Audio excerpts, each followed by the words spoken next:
Millions of years ago, Earth's skies were ruled by insects far larger than anything alive today. During the Carboniferous period, oxygen levels in the atmosphere were much higher, allowing insects to grow to incredible sizes.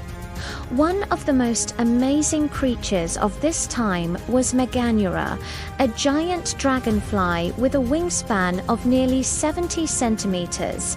That's about the size of a modern bird. These massive insects flew through thick swampy forests, hunting other insects in the warm ancient air. Without birds to compete with them, they dominated the skies for millions of years.